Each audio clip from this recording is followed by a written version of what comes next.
आप सभी का स्वागत करता हूं एक बार फिर से अपने YouTube चैनल में। और मैं आप लोगों से क्षमा चाहता हूं कि मैं अपने चैनल पे रेगुलर वीडियोज़ नहीं ला पाता हूं। तो मैं अपने बिज़नेस और स्टडी को लेकर थोड़ा सा परेशान था, इसलिए मैं रेगुलर वीडियोज़ आपके लिए नहीं ला पाता था। बट आज से मैं आप लोगों के लिए रेगुलर वीडियोज़ लाऊँगा। तो मेरा शुरू से ही मोटिव रहा है और मैंने चैनल बनाया था ही इस काम के लिए कि मैं अपने चैनल पे ब्लॉग वीडियोज़ डाल सकूँ, मेरे चैनल पे ब्लॉग वीडियोज़ चलें। और तो आज मैं आपको ले चलूँगा अपने पहले ब्लॉग वीडियोज़ की तरफ। तो चलिए चलते हैं अपने पहले ब्लॉग वीडियो में और देखते हैं क्या है, कैसे है, क्या है कहानी, जहाँ पे जा रहे हैं हम लोग वहाँ पे। तो चलिए चलते हैं।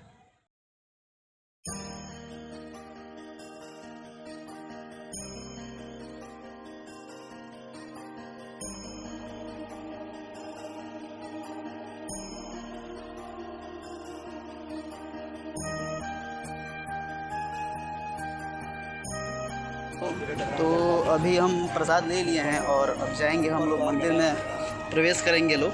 यही है थावे धाम का मंदिर और ये उसका कैंपस है और यहाँ पे कंस्ट्रक्शन का काम चल रहा है। कंस्ट्रक्शन का भी हम आप लोगों को व्यू दिखाएंगे। भारत सरकार ने लगभग 100 करोड़ में यहाँ का मंदिर बनाने हेतु प्रोजेक्ट बनाया है। प्रोजेक्ट भी आप लोगों को दिखाएंगे हम लास्ट में। तो चलिए हम अब मंदिर में प्रवेश करेंगे। बहुत सारे श्रद्धालु आए हुए हैं यहाँ पे।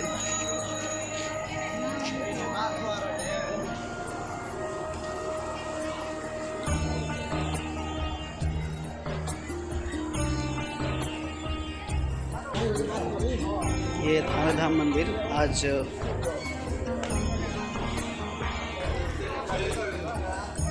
काफ़ी कम भीड़ है यहाँ पे, तो आप लोगों को अंदर का व्यू हम आराम से दिखा सकेंगे। चलिए पहले यहाँ का भ्रमण कर लें हम। सुबह सुबह बहुत ज़्यादा भीड़ लगता है यहाँ पे। और देखिए यही है थावे धाम का कैंपस। और अब हम लोग पूजा कराएंगे। वैसे तो यहाँ पे फ़ोटो लेना मना है, बट फिर भी हम ले रहे हैं।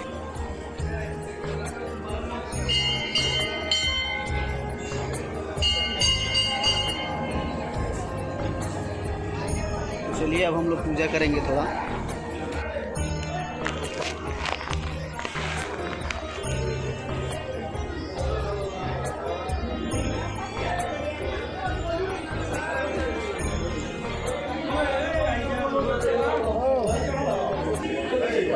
थावे का ओवरव्यू जान लें हम, क्या है हिस्ट्री थावे का। आज से लगभग 2500 साल पहले माता रानी जब क्षेत्र भ्रमण के लिए निकली थी, तो जब वो यहाँ पे आई, मतलब थावे में आई, तो उनको ये क्षेत्र बहुत ज़्यादा पसंद आ गया। तो वो सोची कि मैं अपना एक स्थान बना के जाऊँ यहाँ पे। स्थान बनाने के लिए वो अपना रूप एक बुढ़िया माँ के रूप में लाई और उनका मुलाकात एक हरिजन जाति से की। तो जब माता रानी ने उनसे बताया कि मैं देवी माँ हूँ, कौरव कामाख्या से आई हूँ, तो बच्ची का नाम मुनिया था। और तो उस मुनिया बच्ची जो थी उसको भरोसा नहीं हुआ। वो बोली कि आप तो मेरे दादी की उम्र की लग रही हैं, आप कैसे माता हो सकती हैं। बहुत जिद करने के बाद माता रानी ने अपना असली रूप दिखाया। तब मुनिया ने कहा कि हे देवी माँ, बताइए मैं आपको क्या सहायता कर सकती हूँ, क्या चाहिए आपको। तब देवी माँ ने पुत्र की उत्पत्ति चाहती हूँ। तब मुनिया डर गई और बोली कि मैं तो अभी कुंवारी हूँ, मैं अभी नाबालिग हूँ, अछूत हूँ। मेरे द्वारा अगर बच्चा पैदा हुआ तो राजा साहब छोड़ेंगे नहीं हमको, क्योंकि यहाँ के राजा जो थे मनन सिंह, वो बहुत ही ज़्यादा निर्दयी थे। तो माता रानी ने कहा कि तुम डरो मत, मैं अपने शक्ति से तुम्हारे हाथों के द्वारा बच्चा पैदा करूँगी और उसे लेके जाऊँगी अपने कौरव कामाख्या। तब मुनिया बोली ठीक है, आपकी देवी हैं, आप ही सब करती हैं, आपको जो करना है वो कीजिए। तब माता रानी अपनी शक्ति से उस मुनिया के हाथ में छाला होता है, छाला पड़ गया और वो वहीं से जन्म हुआ रहसु भक्त का, जिसका नाम रहसु हुआ। और उस बच्चे को माता रानी लेके चली गई कौरव कामाख्या। वहीं पर शिक्षा और दीक्षा से जब बड़ा हो गया, रहसु जब बड़ा हो गया, तो यहाँ पे मुनिया सोचती थी हमेशा कि एक बच्चा पैदा हुआ था, मेरे द्वारा बच्चा पैदा कराई थी एक बार माता रानी पैदा कराई थी, पता नहीं कैसा होगा, वो कैसा हुआ होगा। लेकिन माता रानी सब ये देख रही थी, मुनिया की सोच को सब माता रानी सब देखती हैं। तब रहसु से माता रानी बोली कि जाओ, तुम्हारी माँ तुम्हारा इंतज़ार कर रही हैं। तब रहसु घूमते घूमते यहाँ पे आए भवानी नगर, भवानीपुर एक गांव है, वहीं पे मुनिया रहती थी। वहीं पे आए, धीरे धीरे मुनिया भी उनको पहचान गई। तो उस समय क्या हुआ था कि थावे में अकाल पड़ा था, खाने पीने का कुछ नहीं था, बिल्कुल सुखाड़ आ गया था बिल्कुल यहाँ पे। तो तब रहसू ने ध्यान किया माता का और बोला कि हे माता, यहाँ पे तो बिल्कुल अकाल पड़ा है, यहाँ पे क्या मैं सहायता करूँ। तब माता रानी फिर से घूमने आई, फिर से आई और यहाँ पे देखी कि यहाँ पे मतलब अकाल पड़ा है। तो उन्होंने रहसू भक्त को, जो उनका रहसू पुत्र था, उनको 7 बाघ दी और एक सांप जो उनके हाथों में रहता था उनको थमाई और बोली कि लो, इनके गर्दन में लपेट दो और इसी से जो घास फूस होता है, तुम्हारे क्षेत्र में घास फूस बहुत है, घास फूस का देवरी करोगे तो हमारे शक्ति से उसमें से चावल निकलेगा। तो जो चावल निकलेगा उसमें से तुम अपना पेट भरना और जो बचे वो अपने क्षेत्रवासियों को देना। तो ऐसे ही करते थे रहसू भगत, ऐसे ही करते थे। एक बार क्या हुआ कि एक ब्राह्मण देवता हैं, भीख मांगते मांगते गए एक द्वार पे। तो उनके घर वालों ने बताया कि आप क्या ये थोड़ा थोड़ा मांग रहे हैं, रहसू भगत के यहाँ जाइए, वो आपको 5-6 दिन का खाना दे देंगे। तब वो गए रहसू के यहाँ, तो वहाँ पे उनको 3-4 सूप, मतलब लगभग 10 केजी तक 3-4 सूप चावल मिल गया। तो ब्राह्मण देवता सोचे यहाँ पे तो 5-6 दिन का हो गया, अब जा रहा हूँ दरबार में, तो दरबार में कुछ दिन का मिल जाएगा तो 10 दिन घूमना नहीं पड़ेगा हमको खाने के लिए। तो जब वो दरबार में गए तो थोड़ा सा चावल दे दिया उनको और बोला कि ले जाइए, फिर कभी आइएगा।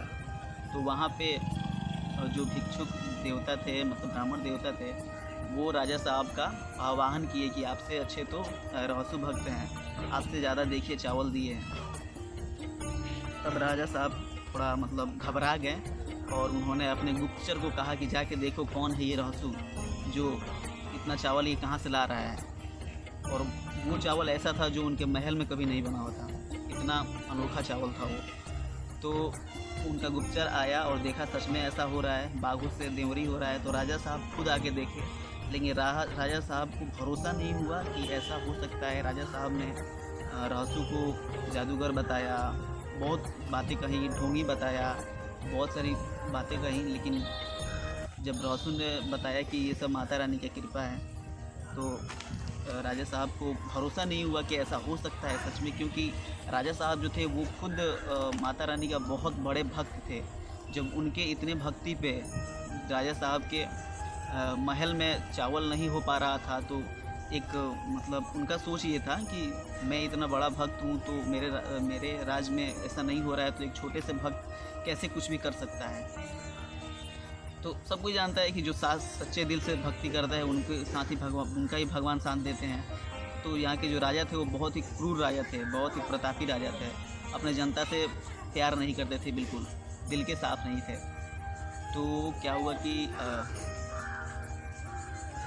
कि तब उन्होंने राजा मनन सिंह ने रहसू भगत का आह्वान किया और ललकार दिया कि अगर इतनी शक्ति है तुम्हारे में तो माता रानी को बुलाओ यहाँ पे, हम देखना चाहते हैं अपने आँखों से। तब रहसू भगत ने माता रानी का ध्यान किया और बोला कि हे माता रानी, यहाँ का राजा हमको परेशान कर रहा है, मारने की धमकी दे रहा है, बोल रहा है कि तुमको बर्बाद कर दूंगा, ऐसा वैसा। तब माता रानी ने कहा कि अगर मैं थावे आऊँगी तो सब कुछ बर्बाद हो जाएगा, राजपाट सब लूट जाएगा। ये बात रहसू ने राजा साहब को समझाया, लेकिन जो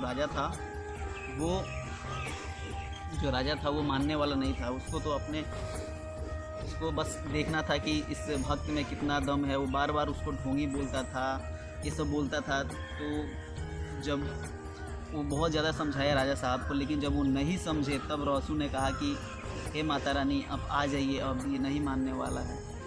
तो जब माता कौरव कामाख्या से जब चली वहाँ से, तो अपने कौरव कामाख्या चली और घोड़ा घाट आई, तो तब भी रहसू ने समझाया कि अभी से भी मान जाइए राजा साहब, क्योंकि माता रानी आ रही हैं।